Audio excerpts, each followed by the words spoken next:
Hey everybody, welcome back to another episode of Distant Signal Live. I'm coming at to you live from Hollywood. Got a lot of fun, interesting things to talk to you about today, or just a couple things. This might be a brief stream again. I'm still getting the hang of all this. No more excuses though, so here we go. We've got some fun, interesting things happening in Hollywood today. Plus I want to talk about a trailer about a movie that I'm really excited about. But first, I want to talk to you about updates about my short film. I love you. Check out that cool little icon down there. I love PNGs. They just kind of do this cool transparency thing, make it super easy. In any case, I Love You is coming along. We've got the shot list done. We are slated to shoot the short on July 28th. And hoping to do a light study this week, which I'll share with you guys when that's complete. And that'll help. Light studies are designed to help you see where the light tracks through the sky, where the sun tracks, the God's spotlight, you know. So you set up a light study.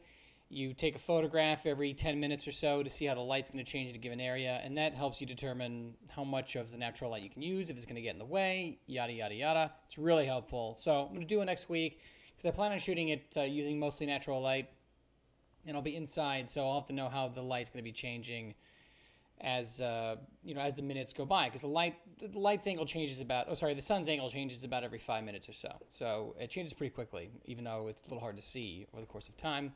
You can definitely see it if you speed it up. So that's what I'm going to do, maybe a time lapse. What else?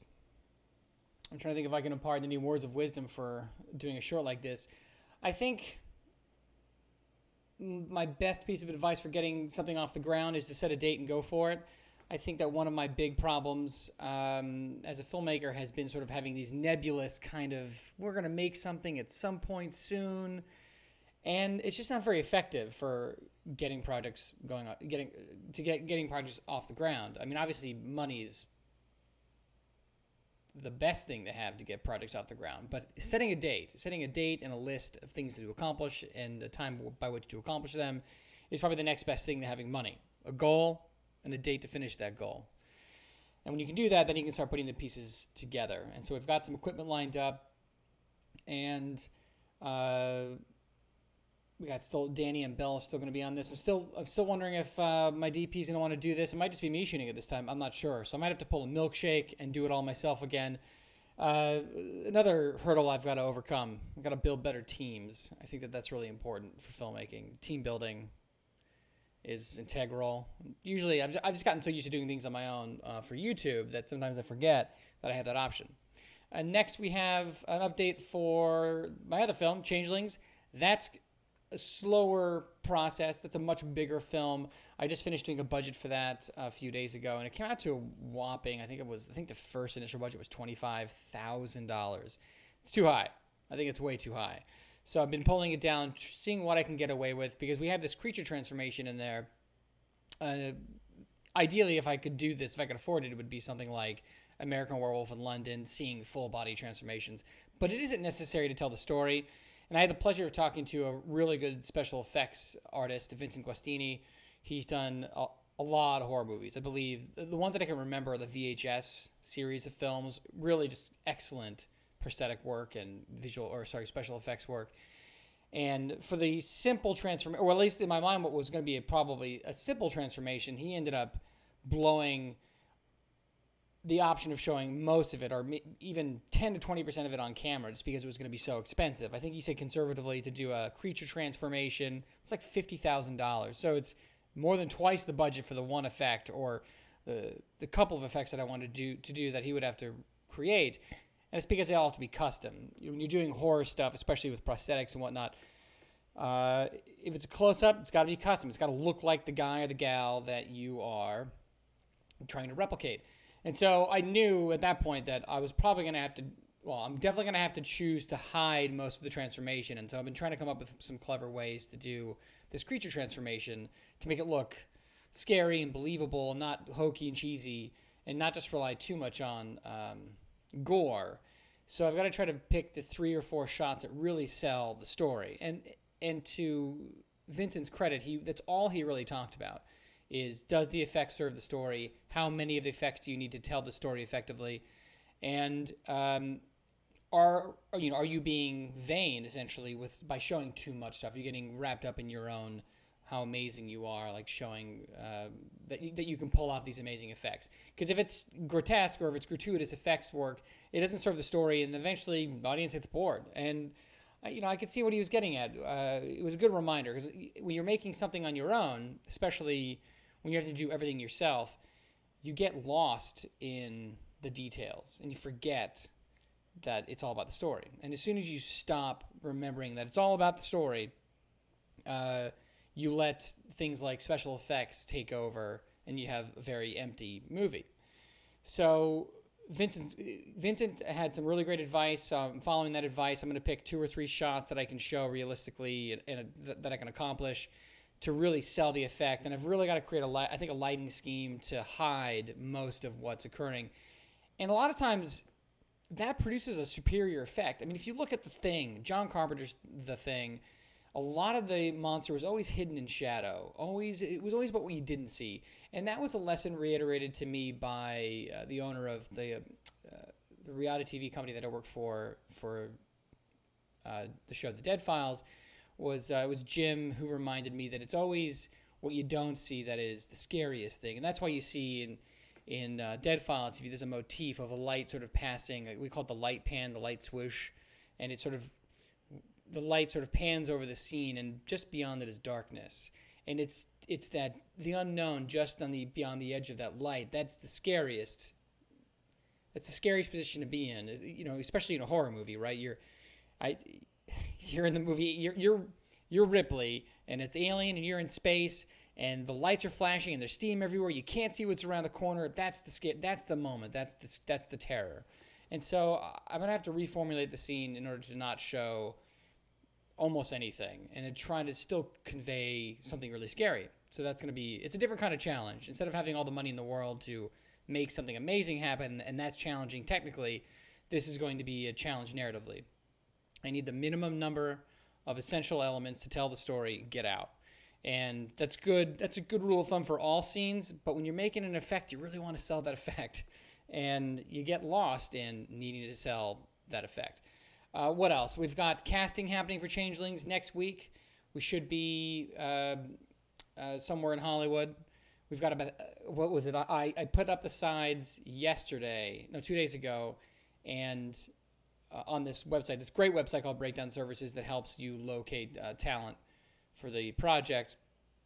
In less than a day, I received over 1,000 submissions. 1,000 submissions! Like, I spent all day combing through reels and resumes, and I barely dented 200 of them. So and there's more coming every hour, and so that was the challenge. I didn't quite expect. I didn't quite expect that many people to apply, and it made me. Excuse me. It made me grateful that I'm not an actor. The competition is so fierce for the tiniest role.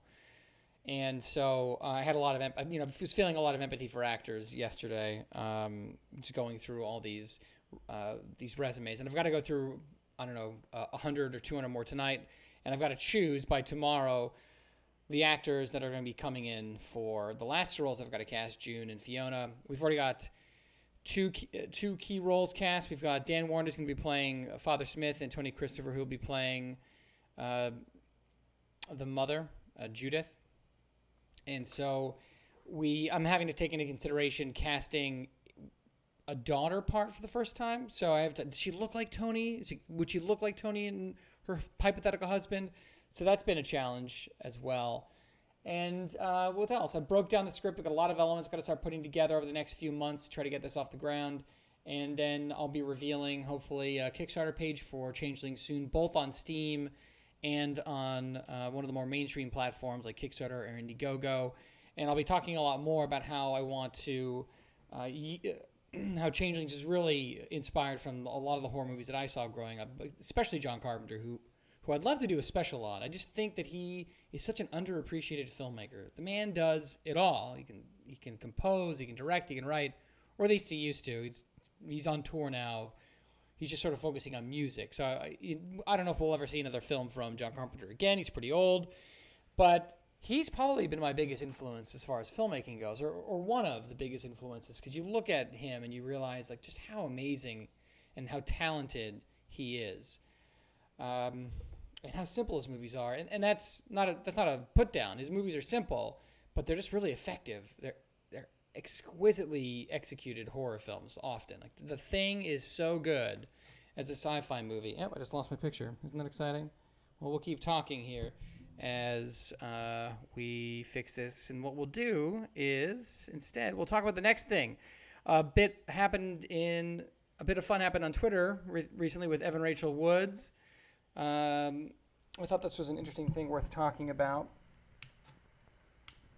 Let's see here. Evan Rachel Woods, as you know, is the star of Westworld. Incredible talent. I think that she's just transformed beautifully from this very, what's the word, bright-eyed, bushy-tailed country girl to this villain now.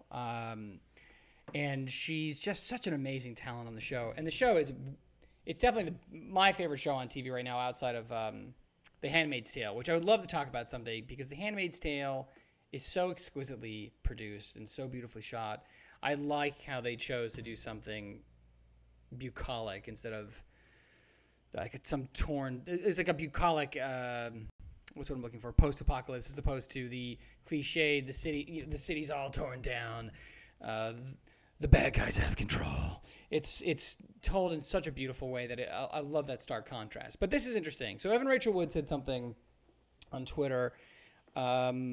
Let's see here. It's like, FYI, I've been pitching a film starring 4 amazing actresses, written by 2 women, to be directed by me for 2 years. To nothing but room after room of white men, and weirdly, no one has given it money. And we wonder why there is a bias in Hollywood. Your move, guys. Now, she might be totally right.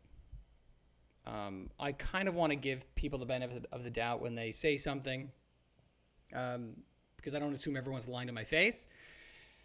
Maybe I'm naive in that way, but this is weird. So, I don't know.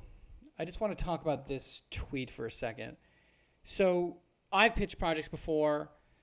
I've had projects optioned. I've had projects funded. Mockumentary specifically was funded to the tune of about $50,000. And so, I have experience optioning and raising money for projects.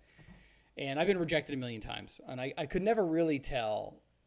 You just can't really tell why someone says no. There's a million reasons they'll give you, but you just don't know. You don't know. You assume they're being honest, right? They might say the project's not really for us, or maybe it's too expensive, or whatever. But it's hard to know. It's hard to apply motive when all you have is what they're telling you. So we have a project that she pitched around town for 2 years and didn't go anywhere. And so now after 2 years, she decides to say something about it. And it strikes me as peculiar because, first of all, it's mean, right? So she goes through and has all these meetings with these people. Presumably, they're honest meetings. And then she goes on Twitter saying that for 2 years, all the people that she's been pitching to are effectively bigots or misogynists, or that they just didn't like it because she was a woman. That seems really manipulative. And I'm not saying that she is, but it seems like it, because like the only reason why I could see you would do this in this, I guess, in this political atmosphere is because you just want to shame someone into giving you a second shot with the idea. Now, I'm not saying that's what's happening. It just strikes me as strange that after 2 years, she takes it public without mentioning specifically who, but everyone knows who they are, right? So everyone knows who met with Evan Rachel Wood because she's an incredible actress, and she is in Westwood, one of the biggest shows on television right now. And it strikes me as a power play. I've got to be perfectly honest. You don't get what you want, so then you go online accusing all the people you met with of being misogynists. And so I'm trying to imagine the person who talked to you getting a call from the boss being like, Bob, Rachel said you're a misogynist when she met with you. I mean, it's he said, she said. At this point, I don't know. It strikes me as peculiar and cruel. Let's see. I guess that's it all I have to say about this. It strikes me more as a power play than it does as something sincere. She's Evan Rachel Woods. If the material's good, she's super famous. She should be able to get it going. But Hollywood's fickle, so I don't know why. So she's impugning the character of people publicly, and they know who they are, for not accepting her project and funding it to the tune of who knows how much money. It could be hundreds of millions for all we know. It could be $1 million. We just don't know. And they're just misogynists now. So I just don't know how to... I'm trying to feel like if I met with her and if I was an executive and I was like, the project really isn't for me, or it really isn't for us, or we're changing directions of the company, or it's too expensive, or you're not big enough. I don't know. But no, it must come down to the fact that they're white men. And so it strikes me as strange. So, if we go down a little bit, she says, one guy I was pitching it to actually said, well, you're a 30-year-old mom. What gets you out of the house to see a movie? All caps, because she's screaming now, as if all women are just at home feeding babies and having no lives. So she's accusing him of generalizing her, and then she goes right back to generalizing him. And so that's the only thing that's going through his head right now, is instead of being like, well, maybe he's trying to figure out what makes me tick or what makes me open my wallet, because that's what the sentence is, right? The sentence is, when you get out of your house to go see a movie, what makes you get up and go out of the house to spend money? What makes you open the wallet? Your wallet specifically, because that's how you really know someone likes something, if they spend their money. Because money's hard to come by. Well, for a lot of people. And, well, for me as well. And so, I don't know, it strikes me as a little disingenuous. That's just me, though, because I don't have enough information. I don't know what they said, and I haven't read her script, and so we don't know if it's even any good. And I'm sure it's amazing. She's a very talented person. I'm sure she knows talent when she sees it. And we just don't have enough information. So we just have to take this person at her word. We have to trust that this is an honest opinion, that she's an honest broker for what these people said to her. And we just don't. And so that's my take on it. It seems a little cynical. It seems a little calculated to me. But what do I know? I wasn't there. And so what else next? Oh, and one of my favorite actresses that stepped into the controversial spotlight again, Scarlett Johansson. Last year, or was it a couple years ago now, she had a controversial movie, Ghost in the Shell, where she played a cyborg. At the time, it was considered cultural appropriation, or at least that's what people were saying it was. I tend to think that the synonym of that word is I like to use sharing. We share stuff between cultures, but I had a particular take on it. I tend to think that artists should be able to choose to portray any role that they want, depending on the context. Of course, you don't want to disparage somebody, but if you're not being disparaging or intentionally hurtful, I have a lot less problems with the roles or with the work. But you've got very controversial pieces of art through the ages that offended people, and I see where am I going with this. I guess my take on this whole Scarlett Johansson thing, and let's actually go to the article, see if we can read a little bit of it, because I haven't actually read a lot of the article here. Well, and now this isn't working. This is just OBS. Why don't you get your shit together and get this software working, because I can't seem to scroll down now. Well, let's talk about Ghost in the Shell, because I can't seem to get this scrolling to work. Let's see if this one works instead. It's very exciting. Ah, there we go. So SCARJO, as I like to call her, she likes to call me Philbo, like Bilbo, because I have big feet. So Scarlett Johansson did Ghost in the Shell, where she plays a cyborg. Now, it was interesting that people thought that she was playing an Asian person or culturally appropriating something or whitewashing something, a white person playing an Asian. And what's interesting to me about this particular role is that she's a cyborg. So a cyborg, you can be anything, right? She could be a robotic muffin, for all I care. She could transfer her consciousness into a puppy. And we see other movies where, virtual reality movies, where you could be whatever you want. For some reason, nothing comes to mind at the moment, but I know that they're out there, where a white person goes into a black person's body, or a black person goes into an Asian person's body. And that's interesting, because then you have people experiencing different perspectives in the world, different, like, I just look different, right? It's a whole new experience. And I think that that's interesting. And for me, I know that at least for Ghost in the Shell, she's a cyborg. So ethnicity doesn't matter to me in this case, and especially since it wasn't disparaging or stereotypical. I mean, she's playing a very strong woman. In fact, Scarlett Johansson's very concerned about diversity. I think she said that diversity is important in Hollywood, and I would never want to feel like I was playing a character that was offensive. Also, having a franchise with a female protagonist driving it is such a rare opportunity. Certainly, I felt the enormous pressure of that, such a weight of a big property on my shoulders.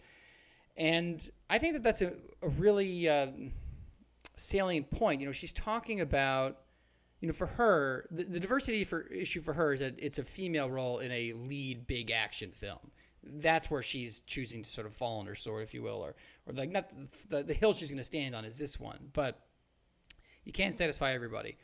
And so I don't understand this pigeonholing of people into just because you look like a certain race means you have to play that race.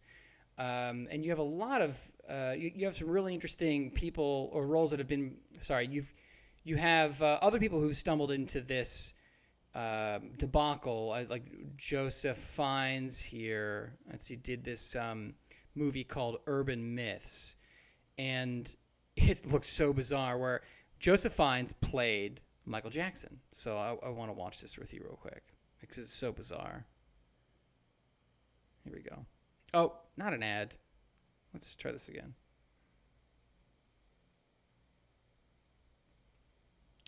Looks like we're going to have to suffer through an ad for a second because I'm not logged in, I guess, here. Okay, there we go. We're going to skip this ad. No. This is annoying. So, who are these people? Brave Wilderness. We'll talk about this for a second. Coyote Peterson. I have no idea who these people are. And this music is terrible. Who is this? Nani Natasha.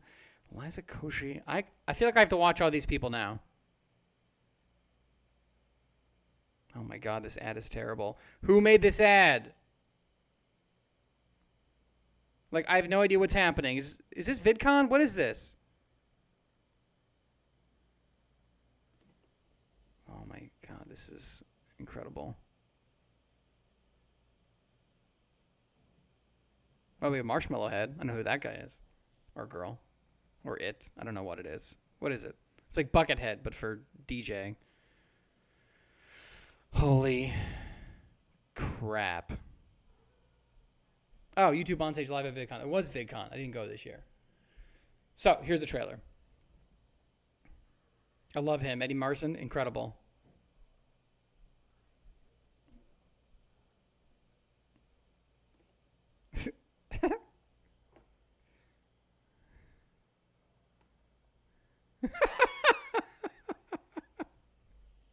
Michael Jackson.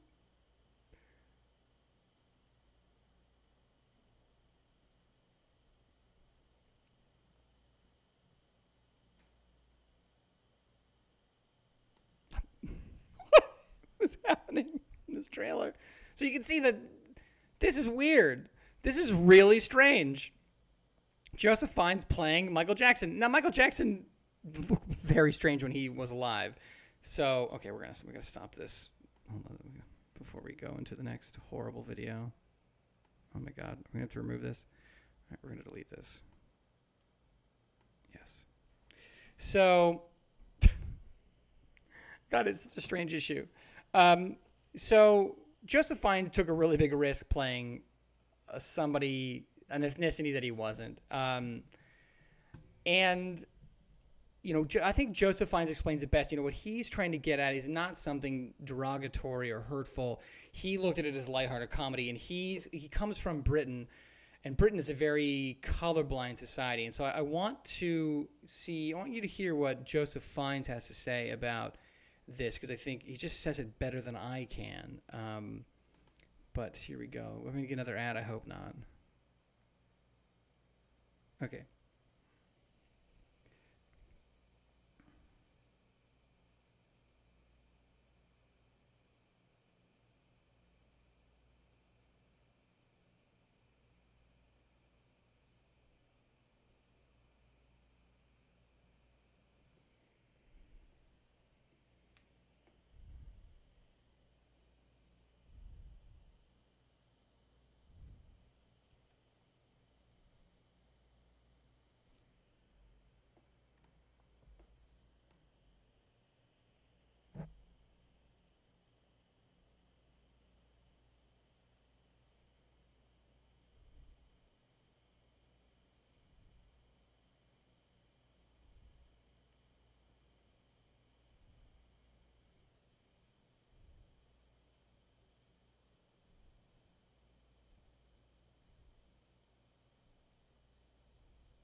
Amazing.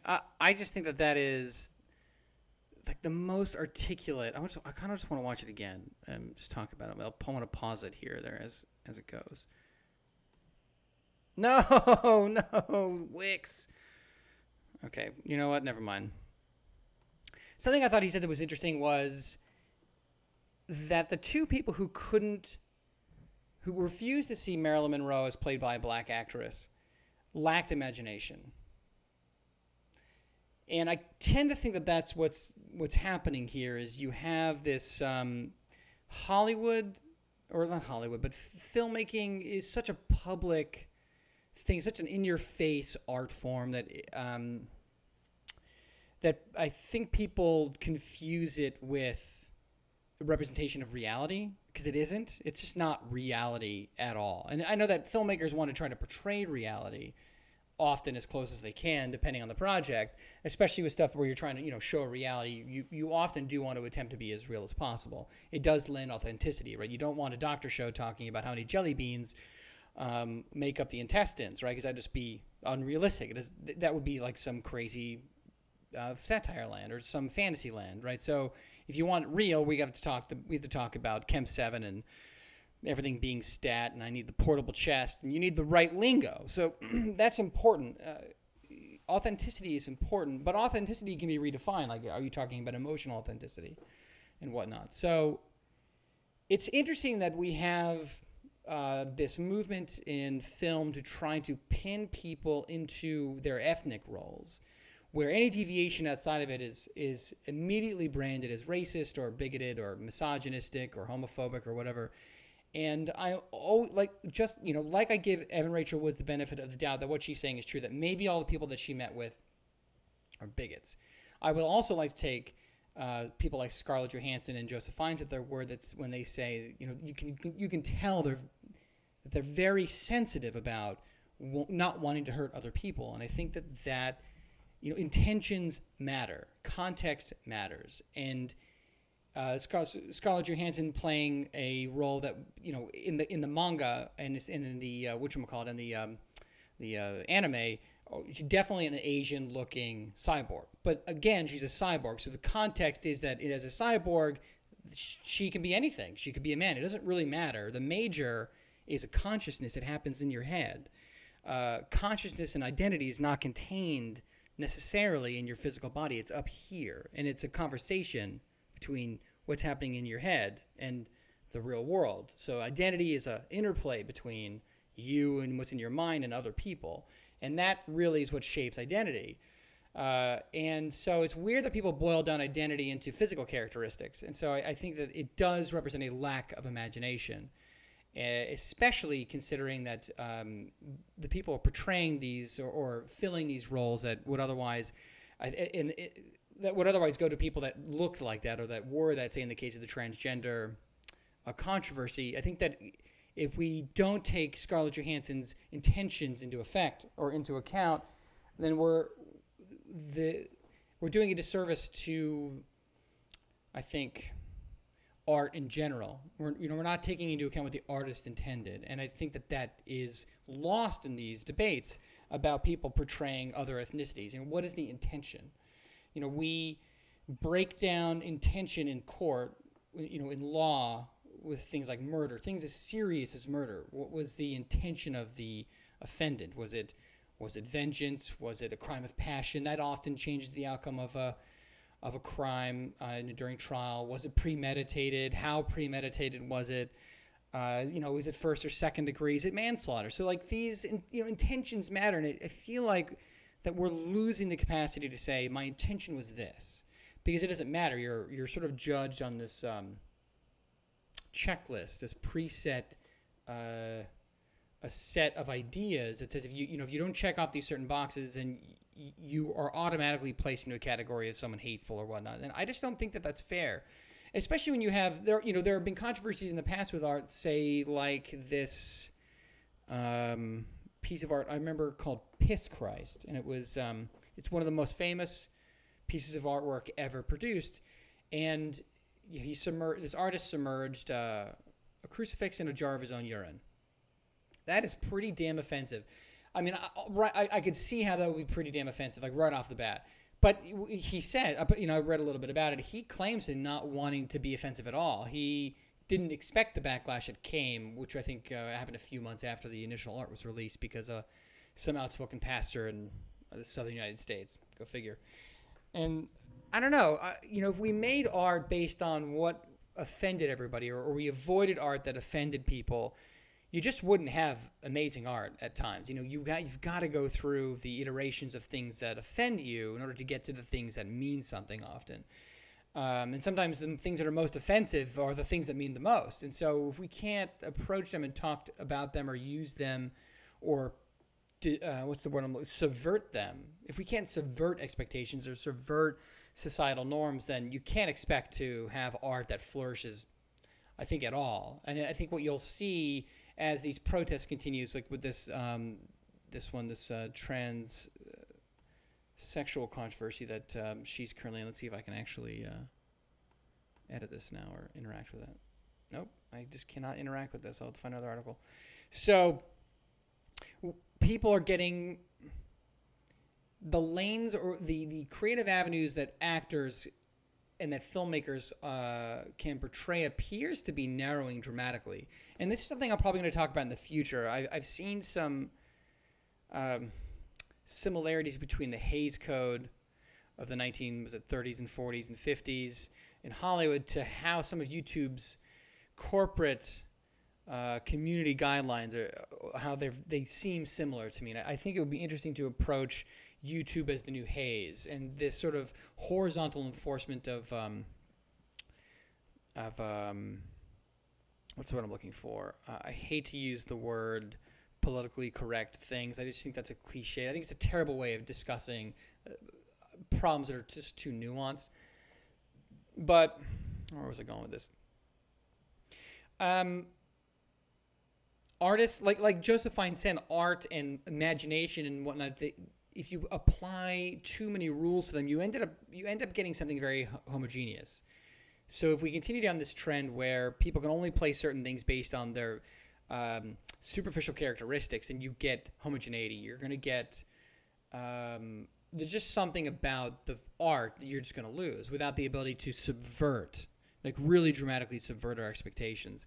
You just end up seeing probably a lot of the same thing over and over again, and that can get really boring. So, I suspect if you get a lot of this horizontal enforcement of politically correct ideas, you'll probably see a backlash at some point, a pretty big one. I don't know what that's going to be, but you just can't keep pigeonholing people into certain things and keep tightening how creative someone can be by saying, no, you can't do that, no, you can't do that, no, you can't do that, until someone says, well, I'm going to just do all of it, and there's nothing you can do.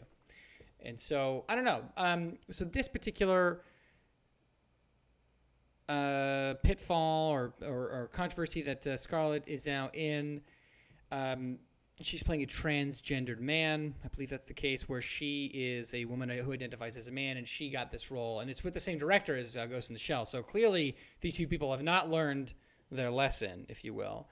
But so the trans community is complaining that it's taking jobs from them and that it misrepresents them. And that all might be true. I just think that it's sort of irrelevant. And I have sort of a story that can maybe help illuminate why I feel this way. I did a film some time ago called Avenged with a really awesome team. It's a really fun horror movie. I highly recommend going to check it out. If you like strong women avenging terrible acts upon them, this is a good one. It's pretty gory, so careful of that if you're sensitive to that kind of stuff. And the character's deaf in the film, and the team, Michael and Jason, that had done casting with deaf people in order to try to represent deaf people in the film, to try to be authentic, right? It was important that they try to be authentic. But due to circumstances beyond their control, they ended up having to cast... So they ended up casting somebody in that role who was not deaf, and that ended up causing a whole bunch of controversy on Twitter, where the deaf community came out and said that you're essentially committing blackface for deaf people, against deaf people, or I don't know how you say that phrase, and that it's just being disparaging, and it's you're taking jobs away from deaf people who could have played the role. And the problem with that is that the team did try to cast with the deaf people, and deaf people turned the role down. And at some point, I believe there was just a problem with money. Like, they had to spend the money. They had to spend it. A lot of times you get into films where there's a timeline on how long you can have X amount of dollars. So an investor might give you $1 million, but you're only going to get that money for a year. If you don't spend it, he'll take it back. And that happens. And so I believe something like that happened on this film, where they just had to go. And the result was a lot of backlash on Twitter. And what a lot of these activists really wanted was for us to sort of say, oh, you're right, we shouldn't have made the movie. We should have just given up on making the movie, despite the fact that Michael had been spending years trying to get this thing off the ground, and we had money, and we were shooting, we're about to shoot. It's like, do you turn your back on something you've worked so hard for in order to not offend somebody? And the answer is, for me, is going to be no every time. Not because I'm not sensitive, but because sometimes the circumstances are just, they're aligned in such a way where you have to go, you have to take it. And I'm not saying that this is what this is for Scarlett, but in our case, there was no satisfying the activists. There just wasn't going to be a satisfactory answer, except for saying, you're right, we shouldn't have done it, and then not made the movie. And that's just an untenable position. There's no compromise there. So at some point, someone's going to get hurt. And I'm not saying it's right. I'm just saying that I just think that sometimes there are things that are beyond our control. So Amanda ended up being cast as Zoe. And, the film got some pretty good reviews. I highly recommend seeing Avenged. I think it's a great little movie. I worked on it, so I'm biased. And it's gross. I just love gross movies, or at least certain kind of gross. So I guess that's my 2 cents on the whole thing. I feel for people who feel like that they're marginalized and that they don't, they want to be a part of the larger conversation. But I don't think that anybody's entitled to a job based on your superficial characteristics. I think that Scarlett Johansson is very brave for doing this. I think much in the way that trans people are very brave in being in media and portraying roles that they might not have otherwise had the chance to play a long time ago. And I think that they do. I think that they do deserve a shot. If they're good, they should go and they should get the role. If they're good, what I don't want to see is an industry that is guided by fear and people who are kowtowing into behaving in a way that they feel is against their values, even if those values are shit. And I feel like I want people to be honest with themselves and with us so that we know what they're like. We want to know who they really are, and I think that's important. So, anyways, that's my 2 cents on it. Scarlett Johansson, love her. I hope the film was good. Big fan of Transparent. I think that trans people do deserve some shots, at good roles and meaty roles. I just don't know what those roles are. And if people aren't offering the roles, you got to go make the film yourself.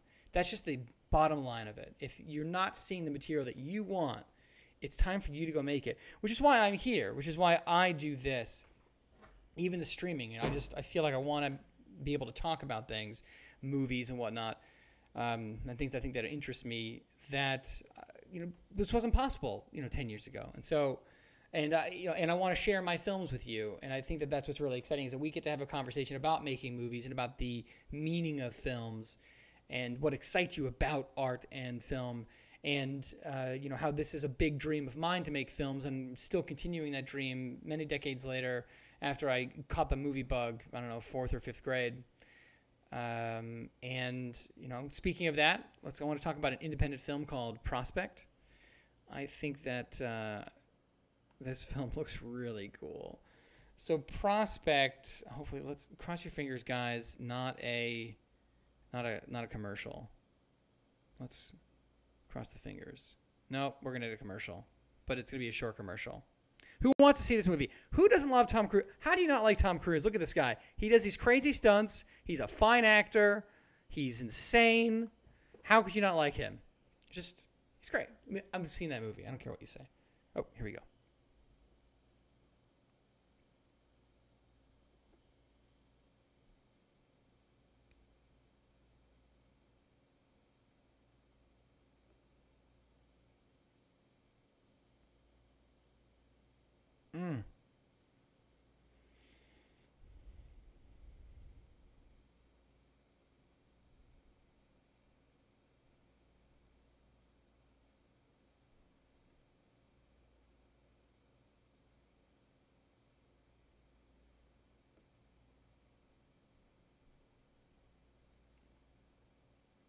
damn. Look at that.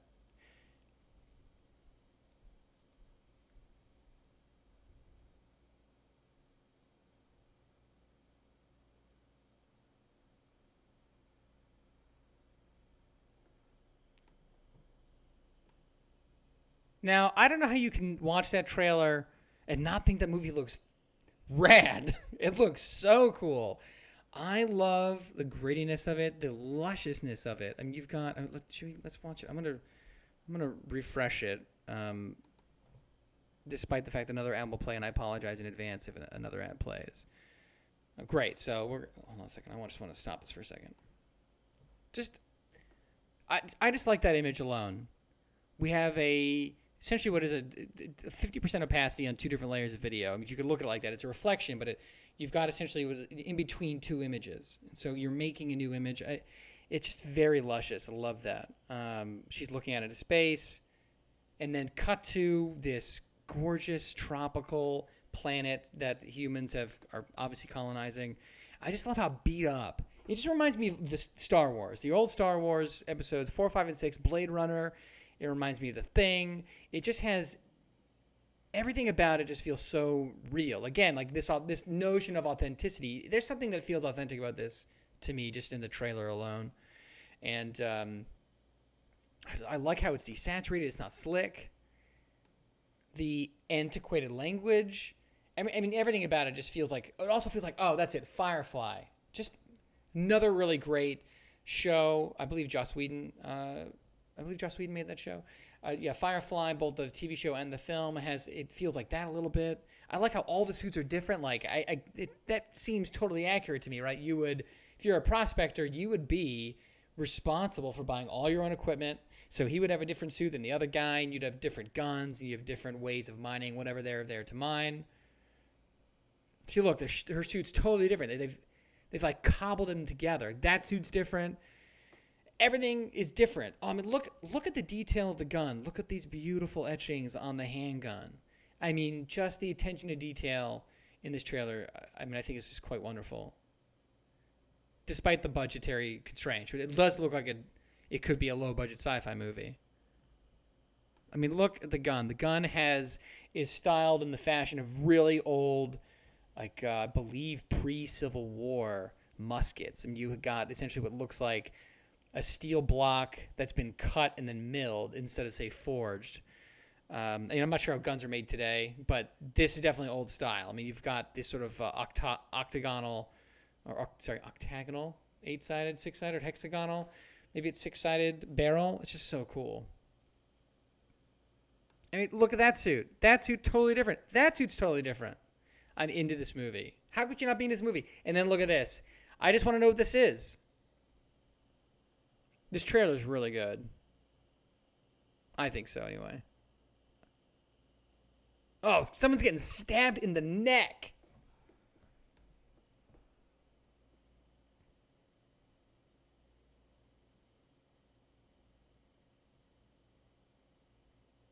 Oh, I am so fired up to see this movie.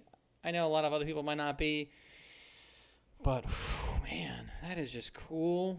That is just slicker than snot, as they say. Oh, you know what? I think we gotta stop this trailer before we. God, this OBS hour just driving me crazy. So let's see. What is it about? I should have probably said it at the top of the show. Prospect is about a teenage girl and her father that have traveled to a remote moon on the hunt for elusive riches. But there are others roving the moon's toxic forest, and the job quickly devolves into a desperate fight to escape. Perfect. I mean, I would have purchased that in the room if I had the money. It sounds awesome. I just love sci-fi stuff, and I love it when you put people up against nature and other people in an extreme way where like anything could go wrong and anything could mean that everything could go wrong all at once. Just, I love that. And again, the antiquated language, it just sounds really cool. Anyways, that's all I wanted to share with you today.